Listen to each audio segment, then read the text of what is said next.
One Kawan TV1. Assalamualaikum warahmatullahi wabarakatuh.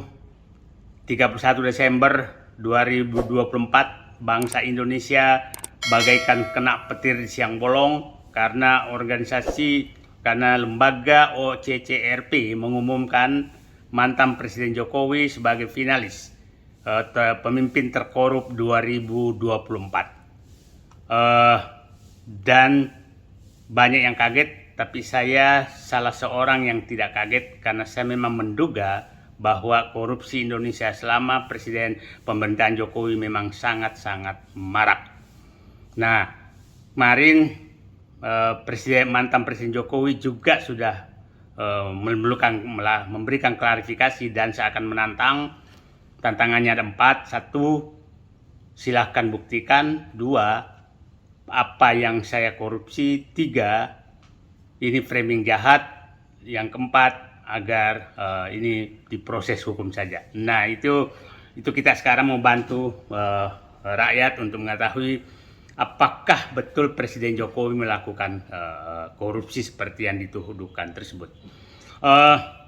Saya ingin mencoba merangkum kalau Jokowi memang melakukan korupsi, dibilang mana, sektor mana atau klaster mana terjadi korupsi. Saya mencoba membagi 5 klaster modus korupsi yang dilakukan oleh mantan Presiden Joko Widodo. Klaster pertama adalah klaster korupsi yang ditujukan untuk mendapatkan kekuasaan dan melanggengkan dinasti. Ini banyak contoh yang terjadi tentang hal ini. Masih ingat dulu kasus tentang ditutupnya kasus pelanggaran denda pelanggaran hutan, kemudian 3,3 juta hektar sawit itu hilang begitu saja. Nah, itu saya punya keyakinan bahwa ini ada kaitan dengan untuk melanggengkan kekuasaan, sehingga perlu untuk meredam kasus-kasus besar dan bisa terjadi negosiasi di balik pintu. Yang kedua, klaster kedua adalah itu menjarakan lawan-lawan politik.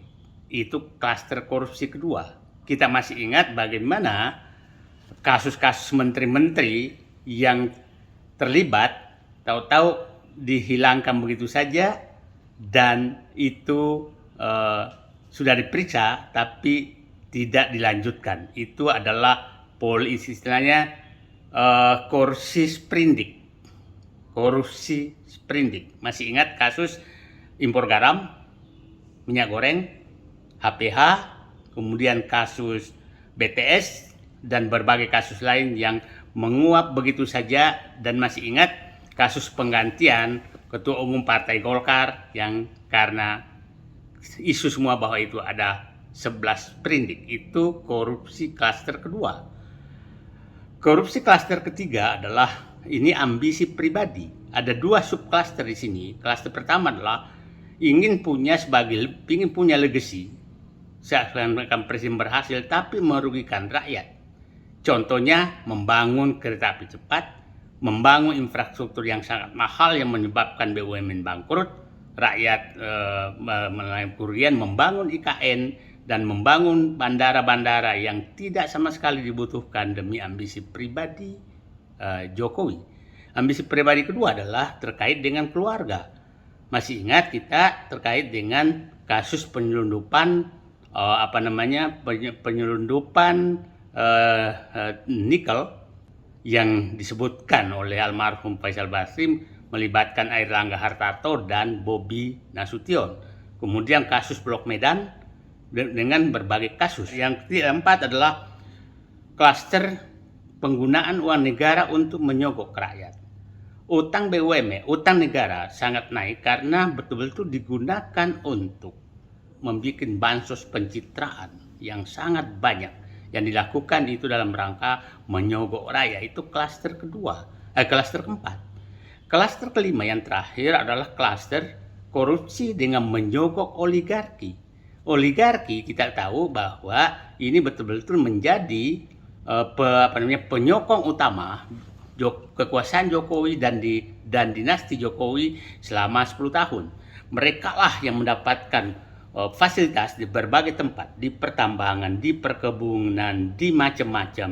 Nah, untuk melanggengkan kekuasaan Presiden Jokowi. Nah, ini puncaknya terjadi adalah oligarki adalah pemberian PSN di berbagai tempat dan fasilitas-fasilitas lain. Sangat jelas bahwa itu merugikan negara, merugikan rakyat. Anda bayangkan contoh kasus PIK 2, rakyat dipaksa dengan status PSN dan Rempang juga demikian. Nah, yang terakhir, yang paling saya was-was adalah bahwa siapa tahu sebenarnya lembaga OCCRP memberikan status mantan Presiden Joko Widodo selaku finalis pemimpin terkorup di dunia.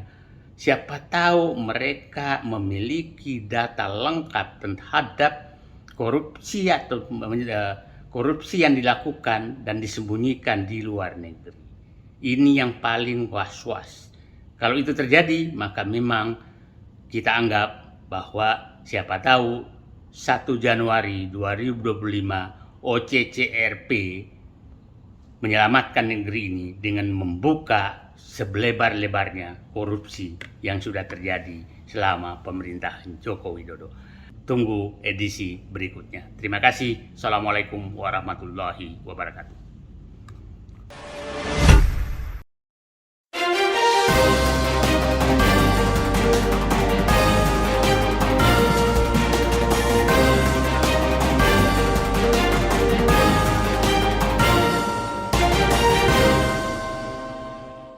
One K1 TV1